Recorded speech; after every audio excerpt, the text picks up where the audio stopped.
Bueno, como ya les había comentado al inicio de la charla, yo soy el doctor David Livia Cabrera, soy médico endocrinólogo egresado de la Universidad Nacional Federico Villarreal y además tengo una maestría en nutrición clínica por la Universidad Nacional Mayor de San Marcos.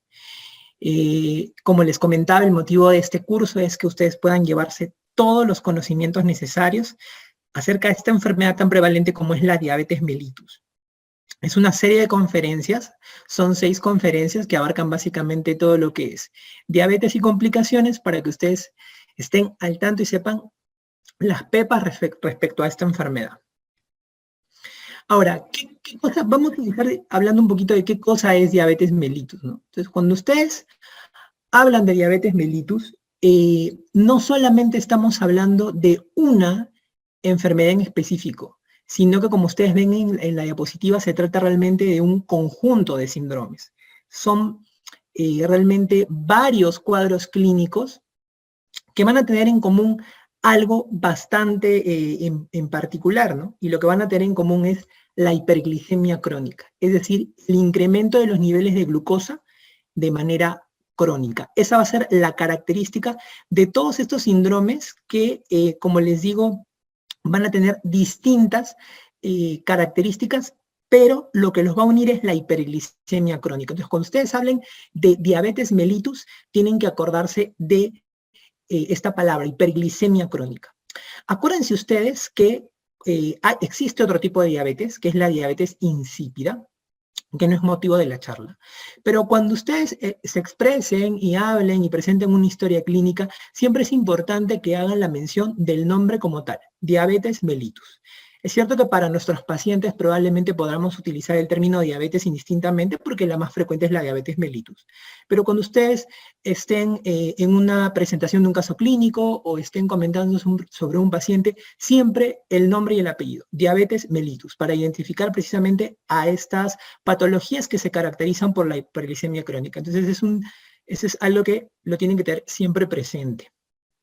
Ahora, esta diabetes o mejor dicho, esta hiperglicemia se va a presentar a consecuencia de un déficit o resistencia de acción, o una resistencia a la acción de la insulina, ¿no?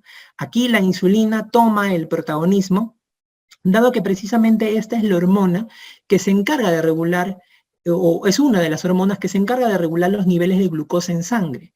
Entonces, ahí las alteraciones, tanto en su secreción, que hay una falta de secreción, un déficit en la secreción, como que esta insulina no pueda actuar bien a nivel de sus receptores, es lo que va a generar que haya hiperglicemia, ¿no? Acuérdense ustedes que la insulina es la hormona que va a permitir que la glucosa ingrese de la sangre hacia las células para que éstas puedan aprovechar la glucosa, puedan utilizar la glucosa, que la glucosa es el combustible principal que nosotros tenemos, ¿no? Y este incremento en los niveles de glucosa de manera crónica va a llevar a una serie de complicaciones, que es algo también muy característico de la diabetes, que la mayor parte de ellas van a ser complicaciones vasculares, tanto en la microvasculatura como en la macrovasculatura. Y además pueden asociarse a algunas otras alteraciones metabólicas. Estas complicaciones vasculares que van a existir en la diabetes debido al incremento de los niveles de glucosa, es lo que va a hacer que esta enfermedad pues deba ser prevenida y tratada precozmente para no llegar a estas complicaciones y tener luego mayores problemas, ¿no? Ahora, ¿por qué celebrar el Día de la Diabetes? Muchas personas me preguntan, ¿por qué el Día de la Diabetes? Es como darle importancia a la enfermedad. ¿Por qué es que la Federación Internacional de Diabetes crea este día? Y el motivo es este, chicos, es concientizar a la población en general, concientizar al personal de salud, no solamente a médicos, sino a todo el personal de salud y a la población en general sobre esta enfermedad. ¿Y por qué es importante concientizar en este caso? Porque en los últimos años hay un incremento en el número de casos de diabetes. Y además yo les había hablado de algunas complicaciones, y estas complicaciones van a hacer que haya un incremento en la morbimortalidad. El paciente diabético tiene mayor chance de padecer otras enfermedades crónicas, mayor riesgo o mayor mayor tasa de mortalidad que una persona que no tiene diabetes, disminuye la calidad de vida, porque estas complicaciones pues no dejan que el paciente desarrolle sus actividades de la vida diaria como normalmente lo haría si no tuviera las complicaciones, y es un incremento también de costos a nivel de salud, ¿no? Muy importante es que el 90% de los casos de diabetes son diabetes tipo 2, y esta diabetes es prevenible.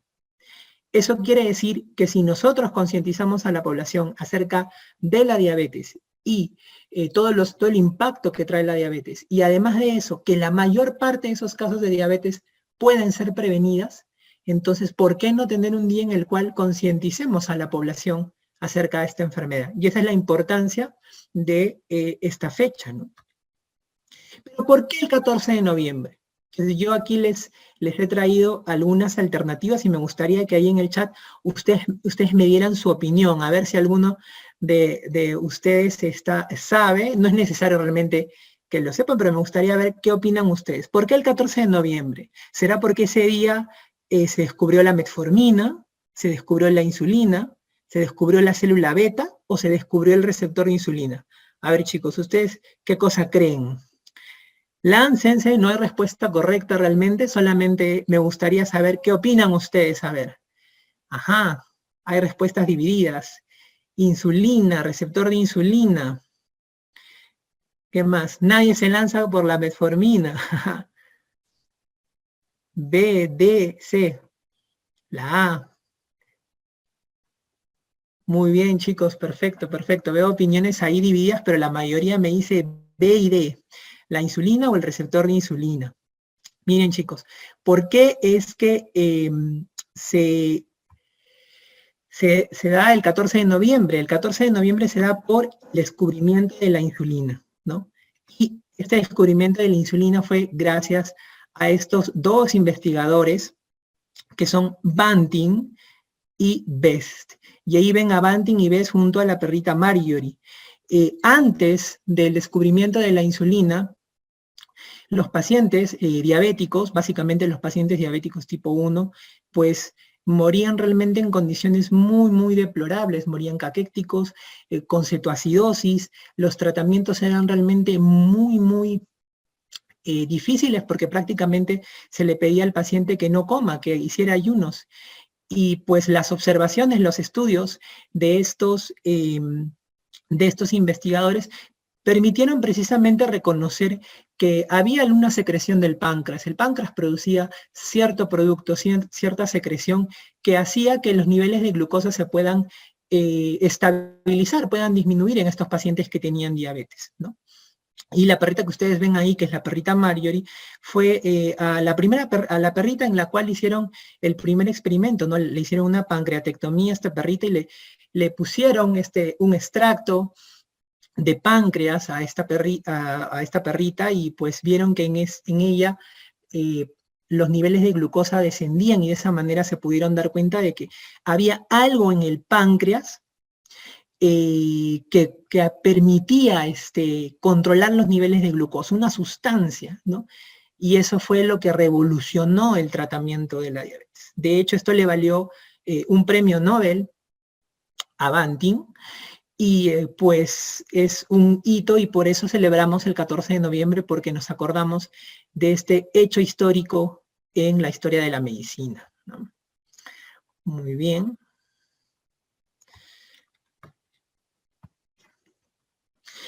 Y teniendo en cuenta la importancia de esta fecha y de esta patología, es que nosotros en Viamedic pues decidimos hacer una serie de conferencias, como les digo, dándole las pepas para los exámenes, pero más allá de eso, para que ustedes se lleven lo importante para su vida diaria, para su vida como médico, sea cual sea la especialidad que eligen. Siempre van a tratar con pacientes diabéticos o con sospecha de diabetes, y entonces esto es muy, muy importante. Tengo el agrado de compartir esta serie de conferencias con 4 grandes especialistas: la doctora Ana Karina Alvarado, dermatóloga. Ella les va a hablar un poco acerca de las afecciones cutáneas, de las manifestaciones cutáneas de la diabetes, que muchas veces no las sabemos valorar. La piel nos da una semiología muy rica en el diabético, y ella nos va a hablar de eso. El doctor Alexis Altamirano, que es oftalmólogo, nos va a hablar acerca de la retinopatía diabética, esta complicación de la diabetes, que es la primera causa de ceguera a nivel mundial, ¿no? El doctor Jesús de la Jara, que es médico internista, nos va a hablar acerca de neuropatía diabética, la complicación microvascular probablemente más frecuente en los pacientes diabéticos. Y luego al doctor Manolo Briceño, que ustedes ya conocen muy bien, que pues nos va a hablar acerca de lo que es enfermedad cardiovascular en diabetes, acerca de lo que es nefropatía diabética, y finalmente un tema que vamos a encontrar mucho en nuestra práctica en los hospitales, en la consulta, que es el famoso pie diabético, y nos va a hablar acerca de eso. Y en cuanto a mi caso, perdón, vamos a hablar el día de hoy acerca de diagnosticando diabetes, pero posteriormente también vamos a hablar acerca del tratamiento, los aspectos básicos del tratamiento para la diabetes, y finalmente terminaremos con las crisis hiperglicémicas que también vamos a ver en nuestro día a día en la emergencia. Entonces, el día de hoy tenemos la charla de diagnosticando diabetes mellitus. Realmente, si ustedes tienen los conceptos básicos en cuanto a qué exámenes pedir, cómo pedirlos, el diagnóstico de diabetes es realmente bastante asequible, ¿no? Vamos a ver al final de la charla que por ahí lo difícil puede estar un poco en determinar el tipo de diabetes, pero realmente el diagnóstico de la diabetes mellitus como tal, pues es bastante fácil de llevar siempre y cuando ustedes pues conozcan qué exámenes pedir y en qué momento pedir. Y esa es la idea que yo quiero que ustedes se lleven de esta charla, ¿no? Entonces vamos a iniciar. Entonces, ¿cuándo sospechar de diabetes mellitus? Entonces, hay algunos síntomas que nosotros le llamamos síntomas cardinales de diabetes, que es importante que ustedes siempre tengan a consideración. Estos síntomas, si bien no todos los pacientes diabéticos van a presentar todos estos síntomas, dentro de la anamnesis sí puede haber uno que otro síntoma que nos pueda orientar con respecto a sospechar o no diabetes mellitus. Entonces, los leo. Me gustaría que en el chat, chicos, me pongan que cuándo ustedes creen que se sospecharía que una persona tiene diabetes mellitus. ¿Qué síntomas, qué molestias creen que las personas les dirían en sus consultorios acerca de, para sospechar de diabetes, ¿no? Polidipsia, polifagia, poliuria, pérdida de peso. Ajá, perfecto, las 4 P's, las 3 P's. Ajá. Perfecto, chicos. Este concepto de las famosas 4 P's, ustedes la tienen que tener en cuenta, ¿no? Porque va a ser muy, muy importante. Es cierto que no todos los pacientes lo van a tener, pero es importante que ustedes lo tengan a consideración, el tema de los síntomas cardinales de diabetes. Y síntomas cardinales de diabetes, que ustedes van a ver que en la charla voy a mencionar mucho este término de síntomas cardinales o clínica cardinal de diabetes, básicamente hace referencia a 4 síntomas que son conocidas como las 4 P. Es verdad que pueden haber otras molestias, que ahorita les voy a comentar cuáles, pero son 4 los síntomas cardinales de diabetes, ¿no? El primero es la polifagia, que el paciente va a referir como un incremento en la sensación del hambre. Va a tener ganas de comer constantemente el paciente, de ingerir mayor cantidad de alimento. Muchos pacientes les van a referir que van a tener sensación de querer comer algo dulce también, o que van a tener como si fuera una adicción al dulce, ¿no?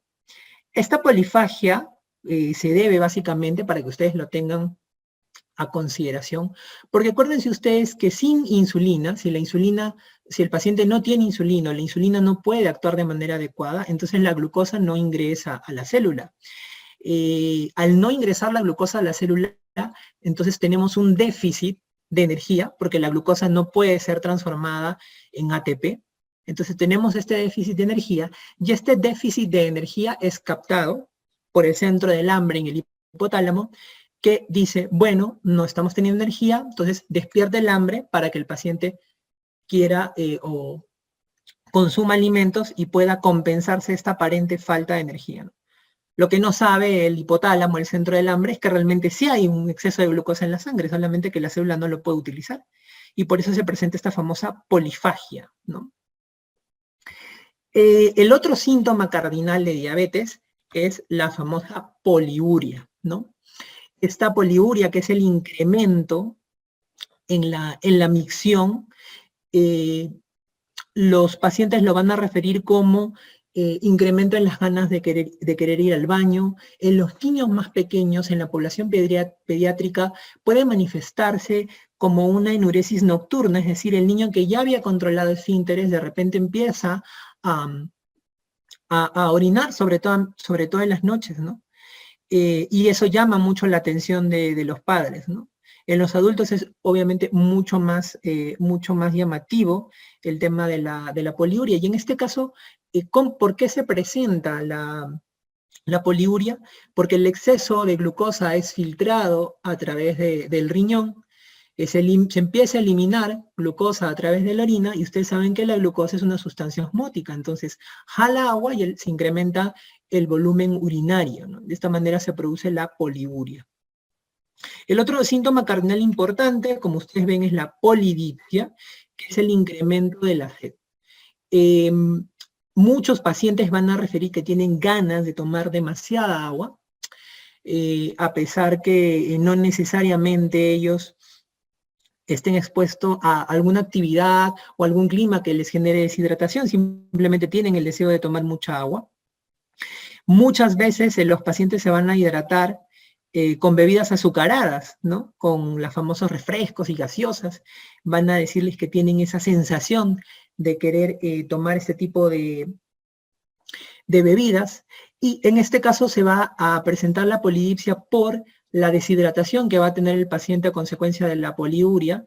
Acuérdense que cuando una persona se deshidrata, entonces se incrementa la osmolaridad plasmática, y al incrementarse la osmolaridad plasmática, que es la viscosidad de la sangre, porque uno está deshidratado, pues esto es captado, ¿no? por nuestro osmostato, y se genera el reflejo de la sed. Entonces el paciente empieza a tener mucha sed, ¿no?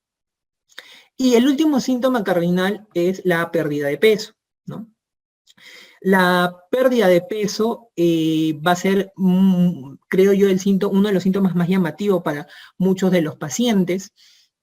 Esto es importante a tener en cuenta porque muchas veces los pacientes, pues, les van a mencionar que han tenido esta pérdida de peso, que han disminuido tal vez la talla de los pantalones, y es importante que ellos más o menos cuantifiquen cuántos son los kilos de peso y en cuánto tiempo ha perdido el peso el paciente, ¿no? Y esta pérdida de peso se debe precisamente a que al no tener nosotros, o no poder utilizarse la glucosa adecuadamente, entonces el cuerpo empieza a echar mano de otros nutrientes para poder obtener energía. Entonces se empieza a degradar las grasas, se empiezan a degradar las proteínas, se pierde tejido graso, se pierde tejido muscular, y entonces el paciente empieza a bajar de peso. Hay otros síntomas que también los pacientes les pueden referir al momento de la consulta. Uno de ellos que he leído muy bien por ahí es el tema de la sequedad de boca. Hay pacientes que no les dicen polidipsia, chicos. Hay pacientes que le dicen solamente resequedad. Tengo la boca muy seca, la boca me seca mucho. Entonces, eso puede ser otro síntoma que los pacientes refieren. Otra cosa también, muchos pacientes refieren la visión borrosa, ¿no?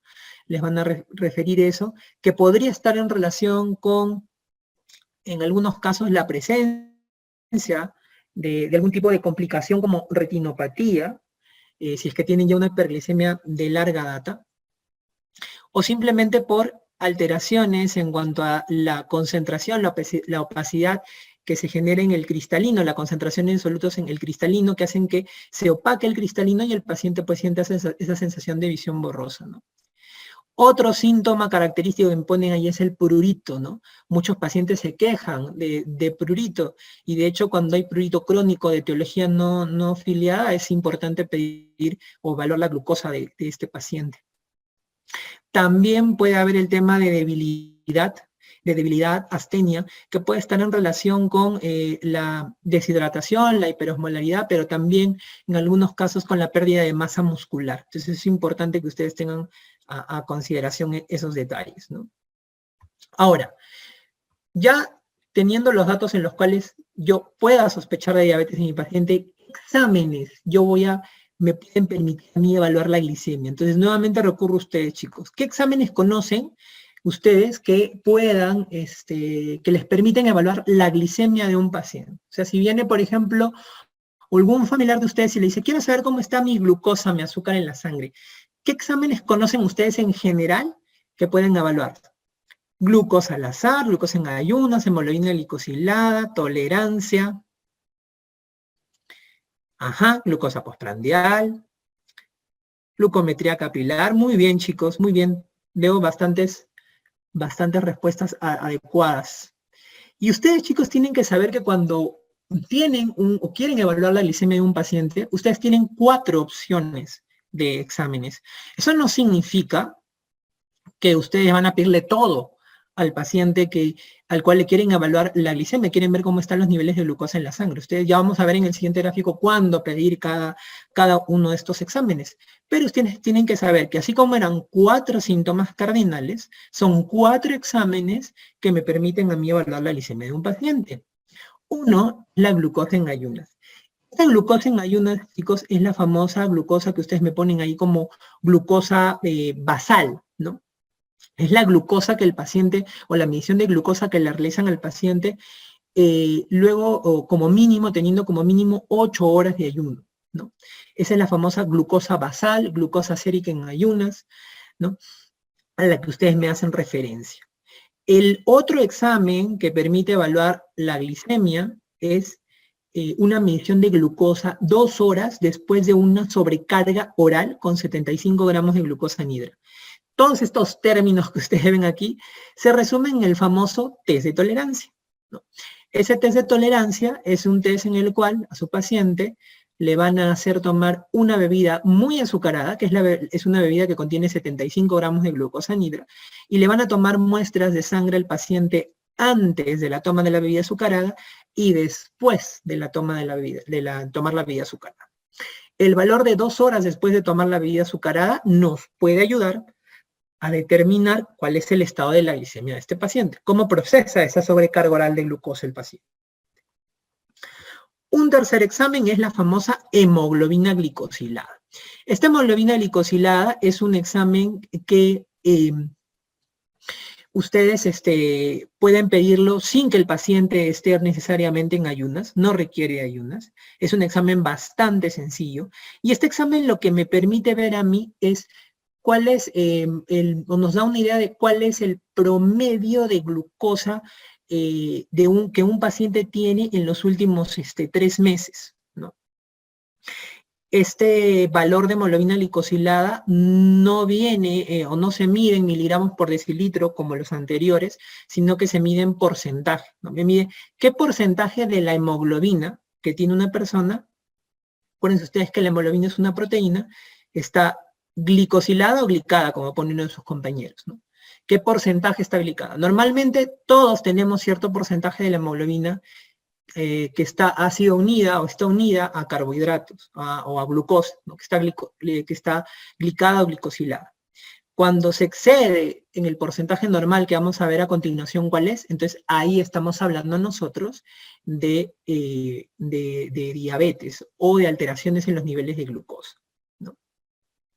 Y el último examen que me permite a mí evaluar, que me permitiría a mí evaluar la glicemia de un paciente, es la glucosa al azar.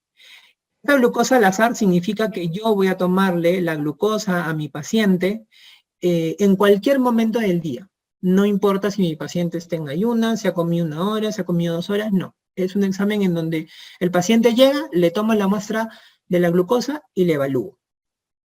Este examen se utiliza en ciertos casos. De hecho, cada uno tiene sus indicaciones, que es lo que vamos a ver a continuación. Y todos estos exámenes, chicos, todas estas mediciones se hacen con glucosas o con muestras séricas, con muestras de sangre. La glucometría capilar que alguno de ustedes por ahí me mencionaba, la glucometría capilar, no es un método que se debe utilizar para el diagnóstico de un paciente, al que yo quiero evaluarle la glicemia. Tienen que ser con exámenes séricos. El glucómetro sirve para hacer el seguimiento del paciente que ya tiene diabetes, que ya ha sido diagnosticado de diabetes. Entonces, acuérdense ustedes bien que estos exámenes se tienen que hacer con muestras de sangre. Ninguno de ellos es con glucómetro, ninguno de ellos es capilar. Me preguntan por el péptido C, ya vamos a llegar a hablar ahí un poco del péptido C. Pero cuando ustedes hablan de evaluar la glicemia, tienen ustedes estas 4 opciones en cuanto al laboratorio. Ahora, ¿cómo evaluar la glicemia de un paciente? Y aquí les he puesto esta marquita del Fénix, que es importante porque realmente esto es un tema que constantemente se pregunta en los exámenes, en los distintos exámenes de salud. Y no solamente en los exámenes, sino es algo que también les va a servir para la vida, ¿no? Si ustedes tienen ustedes se aprenden bien estos valores, estas gráficas, y cuándo solicitarlo y cómo evaluar la glicemia de un paciente, entonces realmente va a ser bastante fácil o bastante asequible el diagnóstico de diabetes. Entonces ustedes ven ahí que yo tengo mis 4 exámenes, glicemia basal o glicemia en ayunas, que se mide en miligramos por decilitro, glicemia 2 horas después de una sobrecarga oral de glucosa, la HbA1c, que es la hemoglobina glicada o glicosilada, y la glicemia al azar en miligramos por decilitro. Entonces, lo primero que tienen que saber es que de estos 4 exámenes, el examen de glicemia al azar, es decir, glicemia en cualquier momento del día, solamente ese examen, yo lo voy a pedir cuando la persona que yo estoy evaluando tiene una clínica cardinal de diabetes, una clínica cardinal evidente, ¿ya? O si yo estoy sospechando que mi paciente tiene una crisis hiperglicémica, ¿no? ¿Qué cosa es una crisis hiperglicémica? Una cetoacidosis, un estado hiperosmolar hiperglicémico, un estado mixto, que vamos a hablar de ellos más a detalle en la última sesión de este curso. Entonces, cuando yo tenga un paciente en el cual tiene la clínica cardinal de diabetes, esas 4 Ps que yo les había mencionado, y yo no tengo duda de que todo el cuadro clínico de mi paciente me orienta hacia una diabetes mellitus, entonces solamente en ese caso yo voy a poder pedir glicemia al azar. O en el caso que mi paciente ingrese a la emergencia, cumpla criterios para una crisis hiperglicémica, no se preocupen, ya vamos a aprender cuáles son, y al ver un valor, le pido la glucosa, le saco en ese momento el examen de glucosa, y ese me puede servir para hacer el diagnóstico de diabetes. Solamente en ese contexto. ¿Ya? Solamente en ese contexto. Y a raíz de esto, algunos de sus compañeros me preguntan en el chat si es válido utilizar el glucómetro para estas descompensaciones agudas. Claro, ustedes pueden medir la glucosa con un glucómetro si es que lo tienen rápido, pero rápidamente tienen que verificar o tienen que pedir de todas maneras un examen sérico. Generalmente en crisis hiperglicémicas ya vamos a ver ahí que el tip es el AGA, porque el AGA te soluciona mucho el tema del diagnóstico para las crisis hiperglicémicas. Te aporta mucha información, ¿no? Entonces, pueden utilizar la glucometría capilar, pero no significa que eso va a ser el diagnóstico, lo tienen que hacer de todas maneras, confirmar con un sérico, ¿no? Generalmente los síntomas pueden ir en cuanto al tiempo. Me preguntan si hay un periodo mínimo de tiempo entre los síntomas y para poder utilizar la glicemia al azar. Generalmente son cuestiones de semanas, ¿sí? Semanas por lo usual. Ahorita vamos a llegar al tema de cuántos exámenes es necesario pedir, no se preocupen. En cuanto difiere el glucómetro de una prueba de glicemia, realmente varía, pero puede ir desde 15 miligramos a 20 miligramos por decilitro, dependiendo del glucómetro, pero como les digo, el glucómetro para diagnóstico no es adecuado. El glucómetro se utiliza para seguimiento. Ustedes tienen siempre que pedir un examen de sangre. Y vamos a ver que hay que cumplir ciertos criterios para poder hacer el diagnóstico aquí de diabetes, ¿no? Entonces, solo en el caso que yo tenga esta clínica cardinal evidente o haya crisis hiperglicémica, yo le voy a pedir glicemia al azar. Y el punto de corte de la glicemia al azar para yo hablar de diabetes mellitus va a ser mayor o igual a 200. Es decir, si mi paciente cumple estos criterios y en la glicemia tiene mayor o igual a 200, yo estaré frente a un examen que está en rango de diabetes. Los otros 3 exámenes, que son glicemia basal, glicemia a las 2 horas, sobrecarga oral de 75 gramos y hemoglobina glicosilada, lo puedo utilizar en el resto de pacientes que no cumplen básicamente estos criterios de clínica cardinal evidente y crisis hiperglicémica. Entonces, en estos 3 exámenes sí tenemos valores normales, valores de diabetes mellitus y valores de prediabetes. Entonces, antes de iniciar en esta parte, yo lo que les quiero decir es hablarles un poquito acerca de lo que es la prediabetes. Muchos de ustedes me preguntan, ¿realmente existe la prediabetes? Porque hay colegas que dicen, no existe la prediabetes. ¿Es diabetes o no es diabetes? ¿No? Y lo cierto es que la prediabetes no es un diagnóstico nosológico como tal, o sea, no es una enfermedad, no es una patología en sí, sino es una condición de riesgo. Esa prediabetes es una condición en la cual el paciente no tiene sus glicemias normales, pero tampoco llega a cumplir los criterios para diabetes. Y este paciente, si nosotros no actuamos en él de manera temprana, lo más probable es que pueda evolucionar a diabetes. Si nosotros actuamos de manera adecuada en este paciente, intervinimos a este paciente, en algunos casos esta prediabetes puede revertir o el paciente puede quedarse dentro del rango de prediabetes.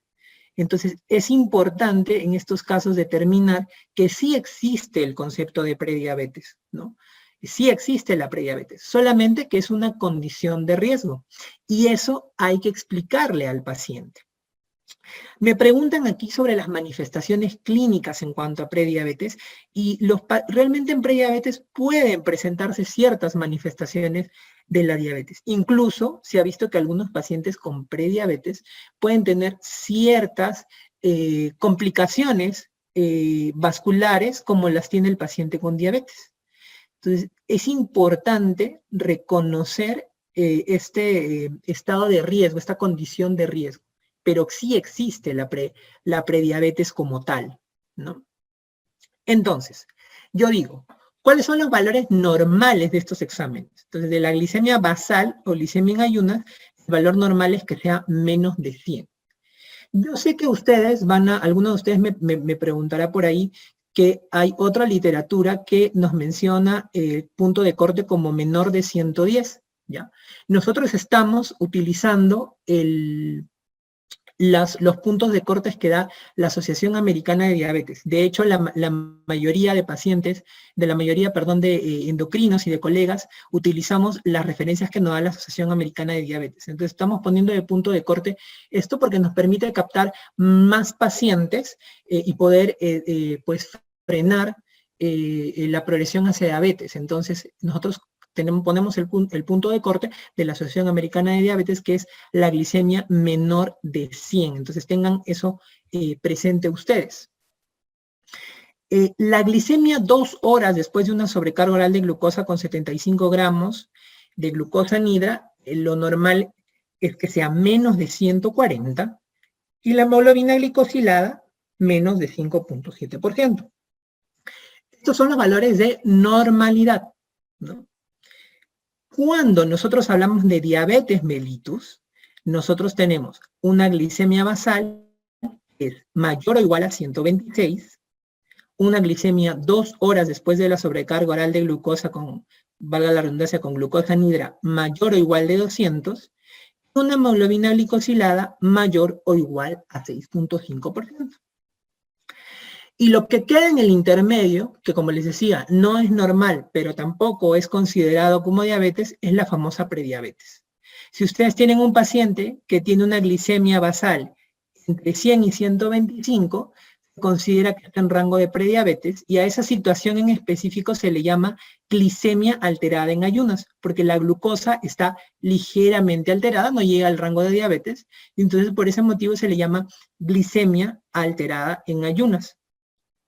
Ahora bien, en el caso de la glicemia 2 horas después de la sobrecarga oral de glucosa, el paciente que se encuentra entre 140 y 199 también está en rango de diabetes. Y como es un paciente que le hemos hecho una tolerancia, pero no ha salido bien en la tolerancia sin llegar a ser diabetes, entonces a eso se le llama intolerancia oral a la glucosa. Y en el caso de la hemoglobina glicosilada, cuando el paciente está entre 5.7 y 6.4%, a eso se le llama prediabetes en general. Ahora, ¿cuándo o cómo estos exámenes yo voy a decir verdaderamente, este paciente cumple con el diagnóstico de diabetes y tiene diabetes? Entonces ustedes tienen que saber que para el caso de la glicemia al azar, solamente en el caso de la glicemia al azar, que se pide en esas condiciones en específico, solamente en ese caso basta con un examen positivo.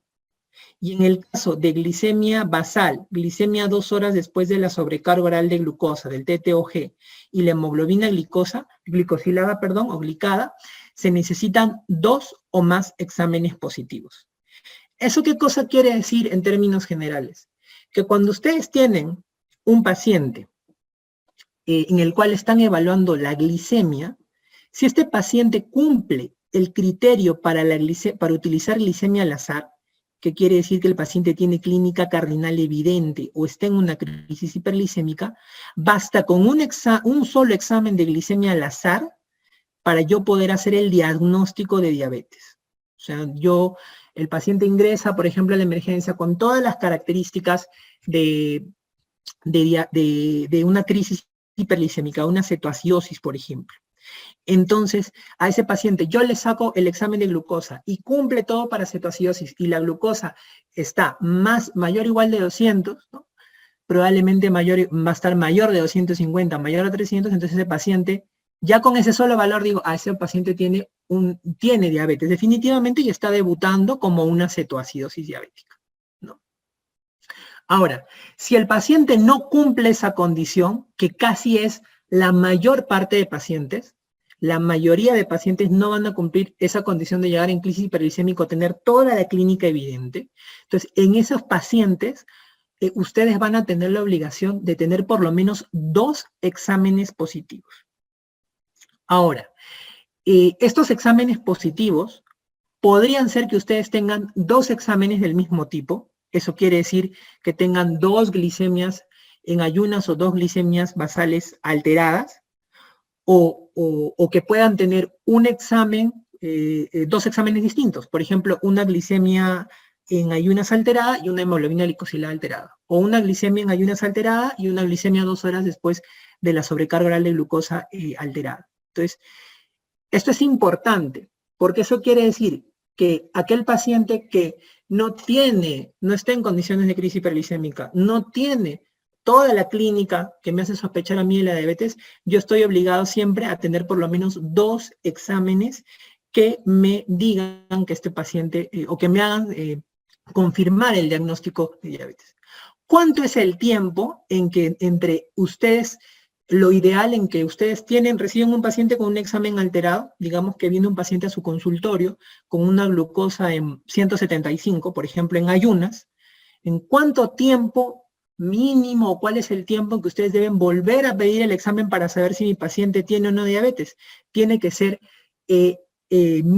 con un periodo muy, muy cortito, máximo de 72 horas. Entonces, en un periodo de 72 horas, o como pone su colega acá, 3 días, entonces ustedes ya tienen que estar resolviendo el diagnóstico de este paciente para nosotros poder saber cuál es el diagnóstico de este paciente, si tiene verdaderamente diabetes o no.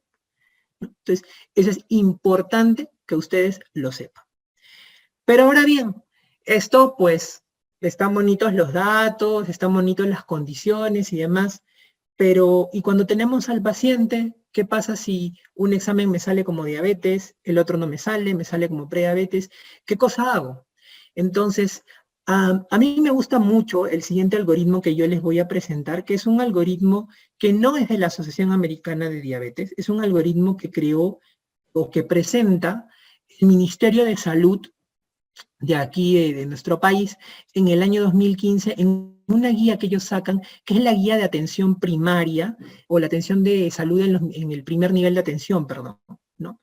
Esta guía, como les digo, no es una guía que haya realizado la Asociación Americana de Diabetes, pero me gusta porque es bastante práctica y bastante directa en cuanto a evaluar el tema de la glucosa, hacer el diagnóstico de la diabetes.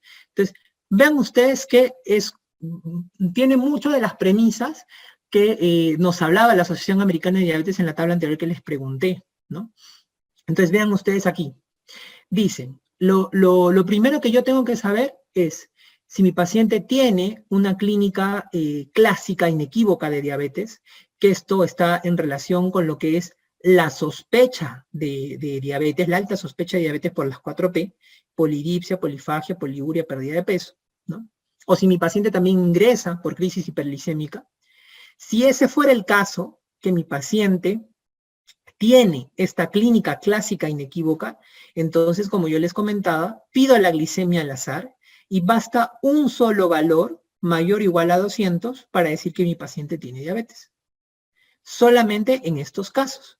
Ahora, ¿qué pasa si mi paciente no tiene la clínica clásica inequívoca? Probablemente es un paciente que viene a un chequeo general, a un chequeo de rutina, o viene para un screening de diabetes, como los familiares que quieren saber cómo está su glucosa y les preguntan, ¿no? Quiero saber cómo está mi glucosa, quiero saber si estoy bien, si tengo diabetes o no, no tengo ninguna molestia, solamente quiero hacerme el chequeo. Entonces, en esos pacientes, ¿qué voy a hacer yo? Que vienen a un chequeo que no están sintomáticos. En esos pacientes yo voy a pedir glicemia en ayunas. De hecho, chicos, la glicemia en ayunas es el examen de elección para yo hacer screening. Entonces, vean ustedes aquí cuando les pongo glicemia en ayunas, es el examen de elección para hacer screening. Entonces, si ustedes tienen un familiar que quiere ir a quiere ver cómo está su glucosa, o un paciente que ustedes sospechan que podría tener diabetes, no tiene toda la sintomatología, entonces en ese paciente el examen de elección para pedir es un examen de glicemia en ayunas. Entonces ustedes piden la glicemia en ayunas a este paciente y tienen las tres posibilidades que habíamos comentado en el cuadro anterior. Si su paciente tiene menos de 100, una glicemia en ayunas, entonces yo diré que la glucosa está normal, ¿no? No hay problema con el valor de la glucosa. Pero, ojo, pestaña y ceja aquí. Si a usted le sale una glucosa en ayunas que está menos de 100, es decir, está normal, ustedes lo que tienen que ver es el caso del paciente. ¿Es un paciente que realmente tiene factores de riesgo para hacer diabetes o no?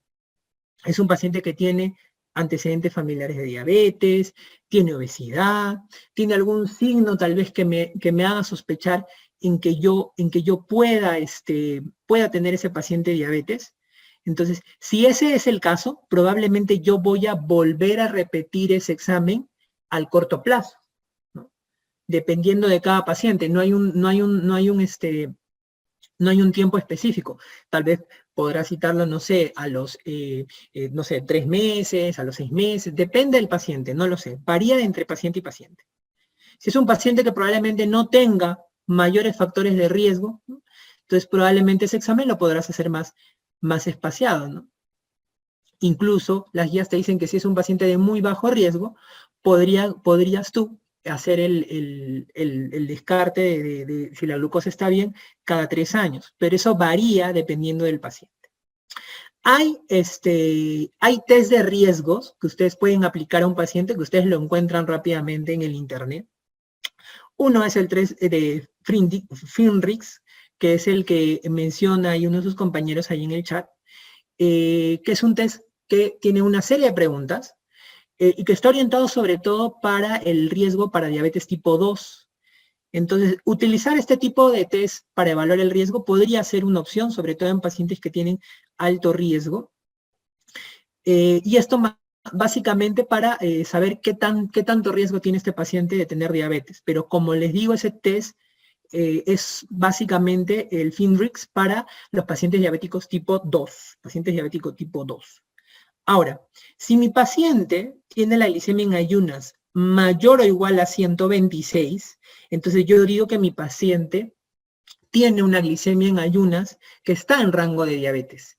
Sin embargo, habíamos dicho que si el paciente no tiene la clínica cardinal de diabetes, no tiene una crisis hiperglicémica, ustedes tienen que tener por lo menos 2 exámenes en rango de diabetes para decir que mi paciente tiene diabetes. Entonces, en este caso que le ha salido mayor o igual a 126 al paciente, entonces lo que yo tengo que hacer es repetir el examen. En este caso, lo que nos proponen el MINSA, en concordancia también con la Asociación Americana de Diabetes, es repetir el examen que te ha salido alterado, que en este caso el examen que yo elegí para evaluar es la glicemia en ayunas. Entonces vuelvo a repetir la glicemia en ayunas en un lapso, como hablaba, de 72 horas, perdón chicos. Y de acuerdo al valor de glicemia en ayunas, entonces yo diré, si mi paciente vuelve a tener un valor mayor o igual a 126, entonces yo ya tendría 2 glucosas en ayunas en rango de diabetes y entonces mi paciente tiene diagnóstico de diabetes. Si el examen no me sale en rango de diabetes y no me sale menor el valor, entonces lo que yo voy a hacer es pedir una glicemia, un test de tolerancia y evaluar la glicemia a las 2 horas. Eso quiere decir que la tolerancia oral a la glucosa yo la voy a pedir cuando mi paciente tenga 2 exámenes que son contradictorios. Por eso ustedes ven aquí arriba que pongo glicemia a las 2 horas de un TTOG como un examen confirmatorio, porque es el examen que me va a permitir a mí confirmar si mi paciente tiene o no tiene diabetes, porque uno le salió como diabetes y otro no. Y yo tengo 3 opciones, que mi paciente tenga, si mi paciente tiene un valor mayor o igual a 200 a las 2 horas del test de tolerancia, entonces digo que mi paciente tiene diabetes, porque ya partía con un valor inicial en rango de diabetes, una glicemia en ayunas en rango de diabetes, y ahora este valor a las 2 horas de la tolerancia también le sale como diabético. Entonces tiene 2 exámenes, entonces el paciente tiene diagnóstico de diabetes. Si mi paciente tiene la glucosa a las 2 horas del test de tolerancia, entre 140 y 199, entonces yo diría que mi paciente tiene intolerancia a la glucosa, porque le hice la tolerancia, y si bien no llegó a ser diabetes, tampoco estaba el valor normal. Entonces yo digo, mi paciente tiene intolerancia a la glucosa. Y si la glucosa a las 2 horas del test de tolerancia le sale normal, le sale menos de 140, ¿por qué digo que mi paciente tiene una glicemia alterada en ayunas? Porque acuérdense ustedes que partió con un valor de glucosa que estaba alterado, que no estaba normal, un valor de glucosa en ayunas que no estaba normal. Entonces diré, mi paciente tiene una glucosa alterada en ayunas. ¿En qué otros casos yo voy a pedir un test de tolerancia? Entonces, este test de tolerancia, el otro caso en el cual yo voy a pedir un test de tolerancia, entonces es cuando mi paciente tiene una glicemia en ayunas en rango de prediabetes o glicemia alterada en ayunas, es decir, 100 a 125. En esos casos yo también puedo pedir un test de tolerancia. Entonces la tolerancia voy a pedirla cuando tengo dudas en el diagnóstico de diabetes, un valor me salió como diabético, el otro valor me salió que no tenía diabetes, y cuando mi paciente tenga la glucosa en ayunas en rango de prediabetes o un rango de glicemia alterada en ayunas, para yo poder ver, ¿tiene o no tiene diabetes mi paciente? Y ustedes se preguntarán, ¿y cuándo utilizo la hemoglobina glicosilada? La hemoglobina glicosilada es un examen que yo le he colocado el nombre de un examen complementario. ¿Por qué? Porque la hemoglobina glicosilada tiene muchos bemoles. La hemoglobina glicosilada, para poder hacer el diagnóstico de diabetes, tiene que ser realizada en un laboratorio de confianza, que sigue una serie de protocolos para la medición de la hemoglobina glicosilada. Y además la hemoglobina glicosilada está en relación también con el valor de la hemoglobina que tiene mi paciente. Entonces, pacientes que tienen anemia o pacientes con enfermedad renal crónica o las gestantes en las cuales hay un recambio rápido en cuanto al tema de los eritrocitos, entonces en esos casos la hemoglobina glicosilada no ayuda mucho. Entonces, por eso yo digo que es un examen complementario. Eso quiere decir que ustedes lo pueden pedir junto con los otros exámenes, con la glicemia en ayunas, con el test de tolerancia, pero va a ser un examen que me va a complementar nada más el diagnóstico. Va a ser como un examen de ayuda. Y los otros exámenes, que son la glicemia en ayunas y la glicemia a las 2 horas del test de tolerancia, son los exámenes que van a ayudarme con mucha más confianza a poder hacer el diagnóstico de diabetes. Entonces, este algoritmo es me parece bastante práctico. Entonces, tengan en cuenta porque eso les puede ayudar. Ahora, una vez que ustedes han hecho el diagnóstico de diabetes, es importante que ustedes vean de qué tipo de diabetes se trata. Pues acuérdense ustedes que hay 4 tipos de diabetes: la diabetes tipo 1, la diabetes tipo 2, la diabetes gestacional, otros tipos de diabetes. Ahora, de estos 4 tipos de diabetes, los tipos más frecuentes de diabetes obviamente van a ser la diabetes tipo 1 y la diabetes tipo 2.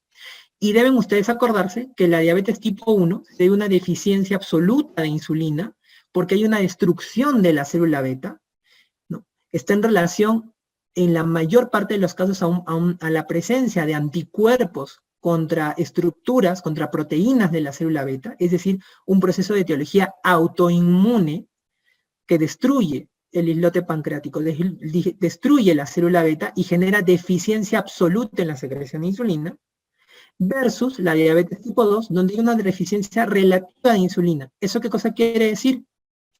Que hay resistencia a la insulina, es un paciente que tiene resistencia a la insulina no puede actuar bien al unirse a su receptor, y además de eso, hay una alteración en la secreción de la insulina por parte de la célula beta, es decir, no hay una adecuada respuesta en la secreción de la insulina para esa resistencia que tiene el paciente, y se empiezan a presentar las alteraciones de la glucosa. Entonces, vean la diferencia en cuanto a la fisiopatología de la diabetes tipo 1 y la diabetes tipo 2, que son los tipos de diabetes más frecuentes que hay.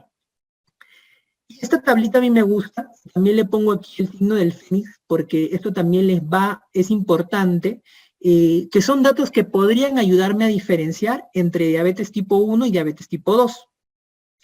En la etiopatogenia, ya lo habíamos mencionado, en la diabetes tipo 1, deficiencia absoluta de insulina por destrucción de la célula beta, mientras que en la diabetes tipo 2 hay resistencia a la insulina con incapacidad de la célula beta para producir adecuadas cantidades de insulina. ¿Cuál es más prevalente? La diabetes tipo 2, 80-90%. O sea, la mayor parte de pacientes que ustedes van a ver en su consulta van a ser pacientes con diabetes tipo 2. Solamente un 5-10% son diabetes tipo 1. ¿A quiénes afecta con más frecuencia la diabetes tipo 1? Niños, adolescentes y jóvenes menores de 30 años. Es decir, generalmente la diabetes tipo 1 se presenta con más frecuencia en los menores de 30 años. Y la diabetes tipo 2 se presenta con más frecuencia en adultos y adultos mayores. Sin embargo, la edad es relativa. No siempre todos los pacientes diabéticos tipo 2 van a ser adultos y adultos mayores. De hecho, con el incremento del sobrepeso, la obesidad, hay presencia o hay casos de diabetes tipo 2 en niños y en adolescentes. Entonces, la edad no siempre va a ser algo que va a rajatabla y vas a decir solo diabetes tipo 2 en los adultos y solo diabetes tipo 2 en los niños, como antes se decía. Eso puede variar. El estado nutricional, generalmente en la diabetes tipo 1 los pacientes son delgados o eutróficos, versus la diabetes tipo 2 donde hay obesidad y sobrepeso. Sin embargo, nuevamente les vuelvo a decir, el peso tampoco significa que un paciente con un peso normal no pueda tener diabetes tipo 2, ¿no? Acuérdense que muchos pacientes, como síntoma cardinal, tienen la pérdida de peso. Entonces, la pérdida de peso o el peso que ustedes evalúan al momento de tener la consulta, probablemente es el peso o con la pérdida que ha tenido el paciente de peso y no el peso real que tuvo en un inicio. Entonces, el tema de obesidad, sobrepeso y delgado eutrófico tampoco es que defina al 100% a un paciente diabético tipo 1 y diabético tipo 2, pero sí es lo más usual que tengan estos estados nutricionales. La predisposición genética es mucho más fuerte en la diabetes tipo 2. A veces algunos de ustedes me dicen, no, la diabetes tipo 1, como piensan que es autoinmune, dicen, no, esta es la que más se relaciona con una predisposición genética. Y no es así. La diabetes tipo 2 es la que tiene mayor predisposición genética. Y es por eso que cuando ustedes vean un paciente con diabetes tipo 2, los antecedentes familiares van a ser mayores en ese paciente que en un paciente con diabetes tipo 1.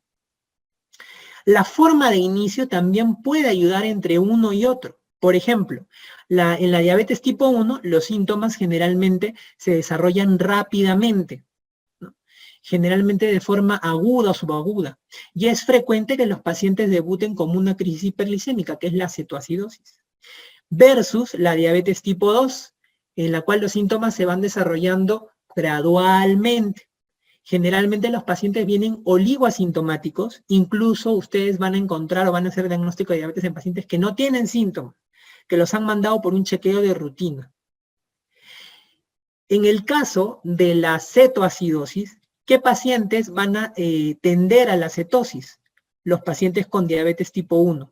Los pacientes con diabetes tipo 2 generalmente no suelen hacer cetoacidosis. Eso no quiere decir que no va a haber cetoacidosis en la diabetes tipo 2. Pueden haber algunos casos, pero lo más frecuente es que sea una complicación más asociada a la diabetes tipo 1. Y finalmente, en el tema del tratamiento, los pacientes con diabetes tipo 1, al tener deficiencia absoluta de insulina, entonces siempre van a necesitar insulina. En cambio, los diabéticos tipo 2, ustedes saben que primero puede ir asociado con dieta y antidiabéticos orales y posteriormente algunos necesitarán insulina.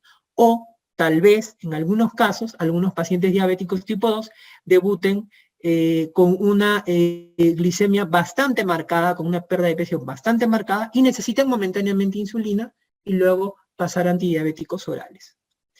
Pero realmente, si bien las características como ustedes las ven ahí están bien, bastante delimitadas y pareciera que todo fuera fácil, en realidad pueden haber casos en los cuales ustedes tengan dificultad para distinguir entre diabetes tipo 1 y diabetes tipo 2. Entonces, ahí viene lo que algunos de sus compañeros me estaban preguntando en el chat, y es, ¿qué hacer en casos de dudas? ¿Será 1? ¿Será 2? ¿Cuál de las dos será? Entonces, para eso ustedes te pueden ayudar de 2 exámenes, que son el péptido C y los anticuerpos. El péptido C, lo que me va a medir es la reserva pancreática. Acuérdense que cuando se sintetiza la insulina, en los gránulos de insulina hay cantidades equimolares de insulina y de péptido C, que es un péptido que viene de la molécula de la preproinsulina, que es la forma como se empieza a sintetizar la insulina, ¿no? De la proinsulina. Entonces, este péptido C me mide la reserva pancreática de un paciente. Entonces, este péptido C va a estar bajo en un paciente con diabetes tipo 1, mientras que en un paciente con diabetes tipo 2 probablemente va a estar normal alto. Y lo otro son los anticuerpos. Dado que la diabetes tipo 1 tiene un componente autoinmune, entonces va a haber en la mayor parte de estos pacientes anticuerpos positivos en comparación con la diabetes tipo 2, donde no vamos a encontrar ese hallazgo. Entonces, medición de péptidos y medición de anticuerpos les van a ayudar a ustedes en los casos en donde sea difícil hacer el diagnóstico de diabetes, ¿no? Del tipo de diabetes. Muy bien, entonces vamos a presentar 2 casos prácticos para que ustedes más o menos tengan una idea y me ayuden. Van a ser bastante rápidos. A ver, mujer de 55 años que tiene un papá con diabetes tipo 2, el motivo de consulta es polidipsia y polifagia, tiene un IMC de 31 y tiene una presión arterial de 130/80. Yo les pregunto, en esta paciente que llega a ustedes a su consultorio, ¿qué examen le solicitarían a ustedes, a esta paciente, para valorar la glicemia? Están sospechando que esta paciente tiene diabetes. ¿Qué examen le van a pedir ustedes? Al azar, glicosilada, test de tolerancia. ¿Qué le piden ustedes? Ya veo entre al azar y ayunas. Esta paciente es una paciente que viene a la consulta básicamente por un tema de polidipsia y polifagia. Es cierto que la paciente tiene obesidad, tiene antecedentes de diabetes y por ahí yo estoy sospechando en algún tipo de diabetes, ¿ya? Pero esta paciente, si bien algunos me ha puesto pedirle glucosa al azar porque la paciente está sintomática, ¿ya? Esta paciente tiene síntomas cardinales, pero no tiene toda la clínica clásica inequívoca. No tiene pérdida de peso, no me hablan tampoco de poliuria, ¿no? Solamente me están dando el dato ahí a mí que ella viene por polidipsia y polifagia nada más. Entonces, en estos casos, lo que yo voy a hacer para poder pedir el examen o qué examen solicitar es el examen de glicemia en ayunas o glucosa en ayunas. Ustedes piden la glucosa al azar cuando el paciente tiene toda la clínica inequívoca, toda. Hay polidipsia, poliuria, polifagia, pérdida de peso, todo. Entonces, en esos casos, o que venga con una crisis hiperglicémica. En este caso, la paciente solamente tiene polidipsia y polifagia, que realmente no tiene los otros componentes de estos cuatro, de las famosas 4 Ps. Entonces, en ese caso, yo voy a hacer primero glucosa en ayunas. Entonces, miren ustedes, a esta paciente le pedimos glucosa en ayunas y nos sale 132. La pregunta es, ¿esta paciente tiene diabetes? ¿Sí o no? ¿Tiene diabetes? Yo le puedo decir, señora, ¿usted tiene diabetes? Ya tiene diabetes, le voy a dar su tratamiento, le voy a dar todo. Exacto, todavía no le puedo decir que tiene diabetes esta paciente. Repetimos, muy bien. ¿Qué le voy a pedir? ¿Qué le pedirían? Le repito el mismo en ayunas. Exacto. Le repito el mismo en ayunas. Y como mostraba alguno de sus compañeros por ahí, en un periodo que no pase de 3 días, ¿no? Repito la glucosa en ayunas. Y miren ustedes, la paciente me trae un 118 de glucosa en ayunas, ¿no? ¿Qué hago en este caso esta paciente? ¿Qué hago con esta paciente que tiene una glucosa en ayunas en 118? Exacto. Tiene un examen que dice que tiene diabetes y tiene un examen que me dice que tiene glicemia alterada en ayunas. Entonces, para esos casos yo pido una tolerancia. Entonces, le pido la tolerancia. Miren lo que sale. ¿Cuál es el diagnóstico de esta paciente, chicos? ¿Tiene diagnóstico o creen que debo pedir tal vez un examen más? ¿Debo complementar tal vez con una glicosilada? ¿Qué diagnóstico tiene esta paciente? Acuérdense que para la tolerancia, ustedes primero se fijan en el examen de la glucosa a las 2 horas. La glucosa a las 2 horas, ¿cómo está? La glucosa a las 2 horas, ¿qué dice allí? Ajá. No se me confundan, chicos, ¿ya? Miren acá. Ustedes acá, algunos de ustedes, como ven la glucosa en ayunas en 113, me dicen, tiene glicemia alterada en ayunas. Cuando ustedes tienen una tolerancia, ustedes lo primero que se fijan es la glucosa a las 2 horas. Ese es el valor que me va a permitir hacer el diagnóstico. No es el valor en ayunas. Cuando ustedes hacen una tolerancia para descarte de diabetes, lo primero que se van a fijar es el valor a las 2 horas. Eso es lo primero que se van a fijar. Ya después, si quieren, ven el de ayunas, pero primero fíjense el valor de las 2 horas. Entonces, este valor de glucosa tiene o está en 207, ¿no? ¿Cuál es el diagnóstico entonces de mi paciente? Es diabetes, como ustedes dicen. ¿Y qué tipo de diabetes creen ustedes que puede ser la que tiene mi paciente? Exacto, es una diabetes tipo 2. Entonces, el diagnóstico es un diagnóstico de diabetes tipo 2, ¿no? ¿Alguno de ustedes por ahí me podría preguntar y me podría decir, doctor, vale, podría ser una opción que yo le pida con el primer valor de glucosa en ayunas que le había salido en 132, podría ser una opción que a la siguiente yo le pida glucosa en ayunas y hemoglobina glicosilada para yo darme una idea y por ahí complementar? Sí, claro que sí. Podrías utilizar la hemoglobina glicosilada como un examen complementario para poder ayudarte. De hecho, en la práctica clínica muchas veces hacemos eso, ¿no? Si a la paciente le sale un valor de glucosa en ayunas, como esta señora que le ha salido en 132, le puedo pedir le puedo volver a repetir la glucosa en ayunas sumado con una hemoglobina glicosilada. para tener una idea de cómo está. Y de acuerdo a eso poder también ayudarme a hacer el diagnóstico de hemoglobina glicosilada para no hacerle luego el test de tolerancia. En hemoglobina glicosilada, ¿cómo se hace el diagnóstico? Tienen los valores en el cuadrito que les mostré. No se preocupen que van a tener ustedes un ebook donde va a estar toda la información, pero acuérdense que como en hemoglobina glicosilada mayor o igual de 6.5%, es un examen de sangre nada más, ustedes pueden hacer el diagnóstico, ¿no?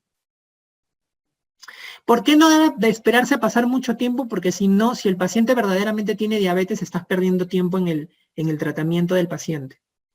Si imagínate que verdaderamente esta paciente tiene diabetes y tú le dices, regresa en 3 meses, y en 3 meses regresa por emergencia, pero con la glucosa más alta. Por eso es que tratamos de hacer el diagnóstico lo más rápido posible. No pasa nada si pasa más de 3 días, ¿no? Pero la idea es como para que no pierdas tiempo en el diagnóstico.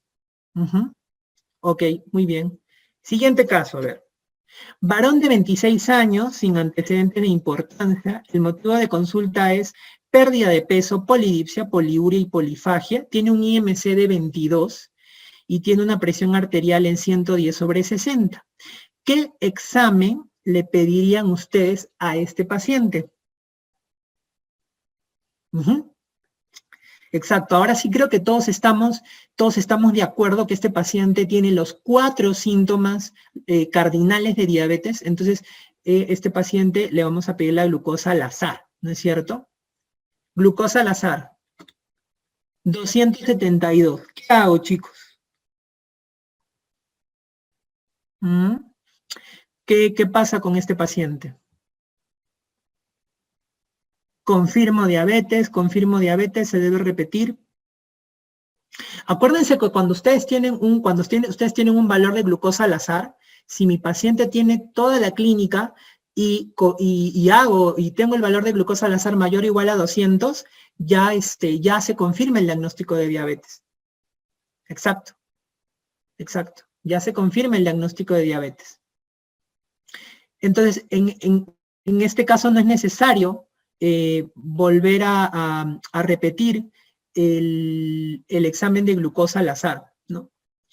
Ahora, este paciente tiene la glucosa en 272, entonces yo digo tiene diabetes. El colega que lo ve en la consulta le pide como un examen complementario para poder saber cómo ha estado su valor de glucosa en los últimos 3 meses, una hemoglobina glicosilada, como un examen complementario, que le sale en 9.2, y eso confirma que el paciente pues ha tenido la glucosa elevada durante los últimos 3 meses, ¿no? Y ahora la pregunta ¿es diabetes tipo 1? ¿Es diabetes tipo 2? ¿Qué hago? ¿Todos se lanzan a decir que es diabetes tipo 1? ¿Todos se lanzan así a ojos cerrados y le digo que es diabetes tipo 1? ¿Diabetes tipo 2? Ahí se pérdida de peso, ¿ah? Y si antes tenía obesidad abdominal. Exacto. Yo no me lanzaría a decir que tiene diabetes tipo 1. Es cierto que podría ser, probablemente, pero necesito confirmar. Y para eso confirmo con lo que ustedes me están escribiendo ahí, que son los anticuerpos y el péptido C. Entonces yo le pido a este paciente anticuerpos y péptido C. Tengo anticuerpos positivos y péptido C bajo, y entonces hago el diagnóstico de diabetes tipo 1.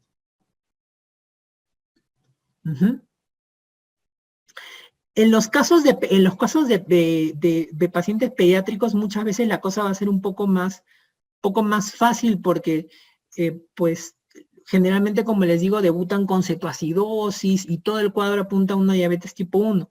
Pero en estos pacientes, como por ejemplo este paciente que tiene 26 años, tiene todos los síntomas, no está entrando a emergencia como una cetoacidosis propiamente, pero hay la duda en que sí puede ser diabetes tipo 1 o diabetes tipo 2. Exacto, no se confíen de que es joven, no se confíen del IMC. Si ustedes tienen dudas en cuanto a esto, es mejor auxiliarse de estos exámenes, ¿no?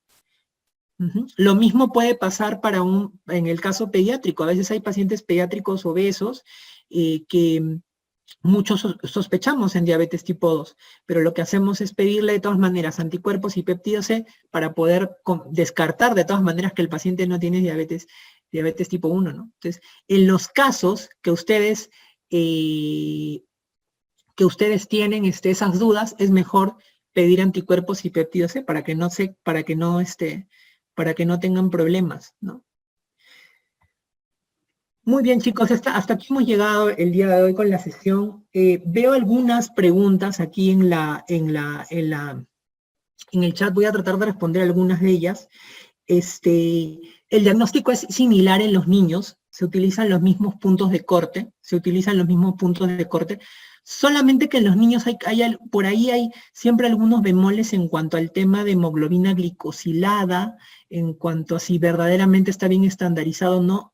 Utilizar hemoglobina glicosilada para el diagnóstico de niños no es tan adecuado, ahí sí hay que tener un poco de cuidado. Una cosa que me estaban preguntando mucho, chicos, por acá, es el tema de la diabetes emotiva. No existe diabetes emotiva, chicos. Quiero que se lleven también ese dato. La diabetes emotiva significaría que ustedes solamente van a tener diabetes cuando tienen algún problema, alguna preocupación y nada más. Entonces, eso no existe. Lo que sí existe, o lo que sí puede ser, es que ustedes tengan un paciente que tiene diabetes y que por algún factor estresante los niveles de glucosa pueden subir un poquito, pero no significa que el paciente tenga diabetes emotiva. Y ¿saben qué? Algo que me funciona mucho con los pacientes a veces es decirle, bueno, señores, o sea, si verdaderamente existiera la diabetes emotiva, entonces, pues, todos los pacientes que tienen depresión, que tienen ansiedad, que sufren de esas enfermedades psiquiátricas, todos serían diabéticos. Y no es así, ¿no? Otra cosa que ustedes se van a enfrentar mucho cuando tengan pacientes, es cuando les digan, no, doctor, me ha salido mi glucosa alta, viene con 150 en ayunas, de un chequeo, y le dice, me ha salido alta porque ayer he comido, estos días he estado comiendo he estado tomando mucha gaseosa, ¿no? Entonces, también ustedes tienen que decir al paciente que si el examen de glucosa se lo ha tomado con el protocolo de ayuno de 8 horas, entonces así la semana pasada el paciente haya ido a puras fiestas infantiles y haya comido toda el azúcar que haya podido, el cuerpo debe ser capaz de compensar y mantener los valores normales de glucosa. En el caso de la diabetes gestacional, lo que se hace sí es, si la paciente ha sido captada en el primer trimestre, de arranque tiene que estar la glucosa en ayunas en el primer trimestre para ver si hay alteraciones o no.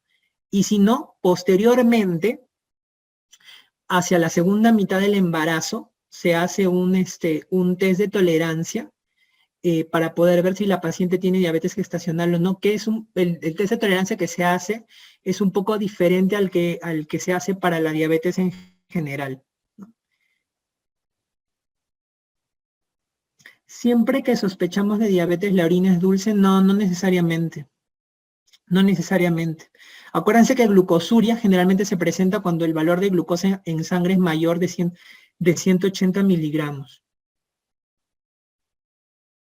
¿Qué se usa para el embarazo TTOG? Depende. Puedes utilizar el método de un paso o de 2 pasos. Para diabetes gestacional hay método de un paso donde utilizas 75 gramos de glucosa anhidra, y hay método de 2 pasos donde utilizas de 50 y de 100. El porcentaje de pérdida de peso varía realmente entre paciente y paciente, pero por lo general los pacientes tienen pérdidas de peso que son para ellos bastante significativas, sobre todo en el tema de ropa, ellos se dan cuenta. El péptido C podría estar disminuido en un caso de diabetes 2 de diagnóstico tardío. Sí, si es que ya el páncreas se agotó y no puede fabricar más insulina, sí, pero ese paciente estaría lleno de complicaciones probablemente. ¿En qué patología la hemoglobina glicosilada puede resultar elevada sin que este sea su valor real? Poliglobulia, enfermedad renal crónica. También yo he visto pacientes que le salen altas sin necesariamente tener. Todo lo que sean hemoglobinopatías también. Del tratamiento vamos a hablar después, no se preocupen, chicos. Sí, de tratamiento no se preocupen, vamos a hablar después. No, la hemoglobina glicosilada siempre se mide en porcentaje, chicos. Han habido muchas preguntas, chicos, yo sé que es un poco difícil responderlas todas, pero pueden escribirme a mi correo para poder resolverles todas las dudas, y igual del tema del tratamiento en la próxima clase vamos a tratar de responder también algunas dudas que puedan haber. Entonces,